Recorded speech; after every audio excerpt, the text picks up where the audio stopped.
Hello everyone welcome back to SK education point plus three spot admission पिलाने तुम already rank आसी जाइए एवं कोडी को कॉलेज रे भी तुम मैंने जानी सारछ केतिकी रैंक अच्छी मु आज कौन कहि भिडियो ना तुम केते रैंक रहिले तुम सेफ और एडमिशन तुम हो पारिबो लाइव प्रूफ सह कहबी फुल डिटेल्स कहबी तुमको लास्ट पर्यंत वीडियो टी देखिबा अपन निज सांग मान शेयर करके निहाती भावे गोटे गोटे लाइक टे करिवो ओके चैनल को सब्सक्राइब करना कहीं तुम 15 तारीख ठू क्लासेस होगा जाऊँच आम चैनल रे पूरा लाइव क्लासेस फ्री रे हम तुम मान ऑल ऑनर्स पिला ठीक अच्छे प्लस थ्री ऑल ऑनर्स पिला आमर लाइव क्लासेस होगा जाऊँच 15 तारीख रू कहीं 14 तुम सर स्पॉट एडमिशन सरले सब पिला पूरा सेटल हो सब कॉलेज मानक सो पाठ पढ़ा स्टार्ट करदेबा ठीक अच्छे तो लास्ट पर्यटन देखिए भिडियोटी को पूरा डिटेल्स कहबी लाइव प्रूफ सह केते रैंक रखिले बा तुमर जो रही तुम सेफ रहा एडमिशन तुम हो पार 3-4टा पिलांकर मु जो रैंक आनी तुमको बुझेबी ओके जदि तुमको नोट्स एरिया दरकार कि सिलेबस एरिया दरकार आम टेलीग्राम चैनल अच्छी जॉइन कर टेलीग्राम ना भी व्हाट्सएप चैनल एरिया अच्छी सब जोटी तुम अच्छी जार टेलीग्राम ना व्हाट्सएप जॉइन कर जार टेलीग्राम अच्छी टेलीग्राम टा भल मो हिसाब से ठीक अच्छे टेलीग्राम रे जॉइन कर ओके तो चलो देखिए फास्ट पिलार देख गोटे पिलार आनी गोटे ऑप्शन 1 नंबर रे से देथिला ओडे गोटे कॉलेज रे नयापल्ली रो ओके से कौन होइछि ना वेटिंग रैंक आछि 254 करेंट वैकेंसी अछि 10टा पिला ने 254 कुआडे 10 कुआडे बुझी परछो ना ना तमे माने आखी पकेले भी तमे खोजी पाइबनी 10 कोठी अछि बोली काना 10 जण पिला पूरा झटाक से ताकर एडमिशन हे जिवो 254 पिला यार रैंक अछि एवं आहुरी भी थिबे पिला एडमिशन पाई बट यार रैंक 254 ता माने हे परिबो नाही तापरे आ गोटे कॉलेज रे सिमे पकेइतिला भुवनेश्वर रो 303 रैंक 11टा सीट टोटली हबनी सेमिति 135 टा मु कहितिले पिला माने जेतरा सीट तार पाखा बाकी रैंक थिया दरकार एडमिशन पाई बट मु तुमको सजेशन देबी जार भी 5टा कॉलेज रे आछि कि 3टा कॉलेज रे आछि जेतरा भी कॉलेज रे आछि किछि नै गोटे कॉलेज रे जाके अप्लाई करो ओके जार एमिति रैंक आछि अधिक अधिक रैंक आछि तो से माने गोटे कॉलेज रे ही जाके अप्लाई करो तापर कथा देखो एडी 59 अछि 3टा एमिति वैकेंसी अछि मिली परिबनी बट आउ गोटे पिलार मु तुमको देखौछि एडी तमे देखि पारथो पिला माने वेटिंग रैंक प्रथमटा रे अछि 88 201 100 52 सेमिति 2-4टा लेखा सीट अछि वैकेंट अछि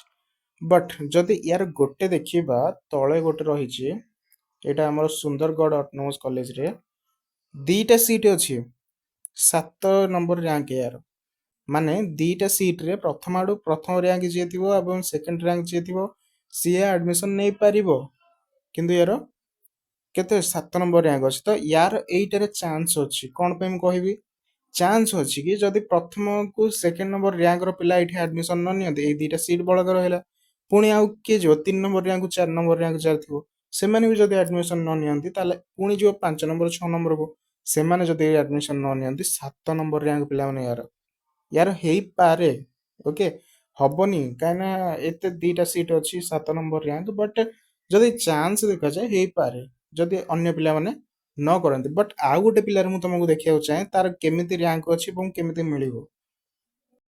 तमे एटी देखि पारथो पिला माने रहिछि गोटे पिलार 95 रैंक देन रहिछि हमरो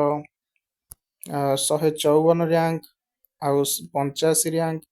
देन 44 43 बट एठी तळे गोटे देखि पारथो पिलाटार अछि 3 नंबर रैंक माने तार भाग्य को देखो एकम रो भुवनेश्वर जो डिग्री कॉलेज रहिछि पिलाटार भाग्य को देखो 3 नंबर रैंक एवं 17टा सीट वैकेंट अछि ठीक अछि जूलॉजी ऑनर्स रे एका सबुथिरे जूलॉजी पकेइथिला से बालेश्वर भुवनेश्वर राजधानी कॉलेज हो रमादेवी कॉलेज हो कि उपेंद्रनाथ कॉलेज हो बट एइठी ता भाग्य देखो होली गला एकाम डिग्री कॉलेज रे 17टा सीट वैकेंट पिला माने हला तारा जूलॉजी पढिबार थिला जूलॉजी रे पकेइछि बट सीट वैकेंट देखो सीट अछि 13टा सॉरी 17टा तार जो रैंक अछि 3 ता माने एइठी तार 100% एई कॉलेज रे तारा एडमिशन हे जिवो से अप्लाई जदी करिदिला पिला माने एई कॉलेज रे तारा एडमिशन थुआ पूरा पक्का ठीक अछि तो तुमको जदी सेफ रैंक आनिबार अछि एमिति ही आनो जदि पिलाटार 17 नंबर जो वैकेंट रहिछि सीट ପିଲାଟାର ଯଦି 25 ର୍ୟାଙ୍କ ବି ରହିଯାଇଥାନ୍ତା ତାହେଲେ ଆଡମିସନ ହେଇଯାଇଥାନ୍ତା।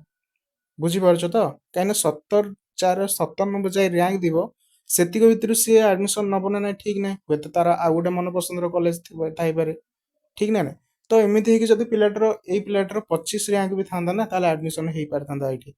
ବଟ୍ ଏବେ ପିଲାର ଅଛି 3 ନମ୍ବର ର୍ୟାଙ୍କରେ, ସୋ ନିହାତି ଭାବେ ଆଡମିସନ ହେଇଯିବ। ତ ମୁଁ ଯଦି ସେଫ୍ ର୍ୟାଙ୍କ କହିବି ପିଲାମାନେ, ତ ତମର ସିଟ୍ ଭ୍ୟାକାଣ୍ଟ ଯେତିକି ଅଛି ତାର ପାଖାପାଖି ହେଇଥିବା ଦରକାର, ନାଇଁ କି ଯୋଉ ଏମିତି ଏଇଠି ଦେଖିବା ତ 3ଟା କରେଣ୍ଟ ସିଟ୍ ଭ୍ୟାକାଣ୍ଟ ଅଛି ବଟ୍ 154 ର୍ୟାଙ୍କ, 13ଟା ସିଟ୍ ବାକି ଅଛି 85 ର୍ୟାଙ୍କ, ଟୋଟାଲି ମିଳିବାର ସମ୍ଭାବନା ହିଁ ନାହିଁ। ବୁଝିପାରୁଛ ତ? ତ ହେଇଥିପାଇଁ ଏଇଟା ଧ୍ୟାନ ଦିଅ। ବଟ୍ ସେ ଯାର ଅଧିକ ଅଧିକ ର୍ୟାଙ୍କ ବାହାରିଛି ସେମାନେ ଟ୍ରାଏ କର କୋଉଠି ବି ଗୋଟେ ଯାଇକି ମାନେ କରିବା ପାଇଁ, ଆପ୍ଲାଏ କରିବା ପାଇଁ। ନ ମିଳୁ କିଛି କଥା ନାହିଁ, ଆପ୍ଲାଏ ପାଇଁ ତ ପଇସା ପଡୁନି ନା, ସୋ ନ ମିଳୁ ଯାଇକି ଆପ୍ଲାଏ କର ଯଦି ମନ ପସନ୍ଦର କଲେଜ ଏଇଟା ହେଇଥିବ ବୋଲି। ଠିକ ଅଛି, ଆହୁରି ଫେଜ୍ 2 ତମର ଆସିବାର ଅଛି, ଫେଜ୍ 2 ପାଇଁ ମୁଁ ଭିଡ଼ିଓ ଆଣିବି। ଲାଷ୍ଟ ପର୍ଯ୍ୟନ୍ତ ଯୋଉମାନେ ଦେଖିଛ ନିହାତି ଭାବେ ଧନ୍ୟବାଦ, ଏବଂ ଗୋଟେ ଗୋଟେ ଲାଇକ୍ କରି ନିଜ ସାଙ୍ଗମାନଙ୍କ ପାଖକୁ ସେୟାର କର। ଯଦି କିଛି ଡାଉଟ୍ ରହୁଛି ୟା ବିଷୟରେ ଆହୁରି, ତାହେଲେ ଆମର ଟେଲିଗ୍ରାମରେ ଲାଇଭ୍ ଆସିବା, ଓକେ? ନଚେତ୍ ଆମର ଆଜି ନହେଲେ କାଲି ମୁଁ ୟୁଟ୍ୟୁବରେ ଲାଇଭ୍ ଆସିବି ପିଲାମାନେ, ଓକେ? କଥା ହେବା ୟା ବିଷୟରେ ଆଉ ଟିକେ ଭଲରେ ବୁଝିବା। ରହିଲି, ଜୟ ଜଗନ୍ନାଥ।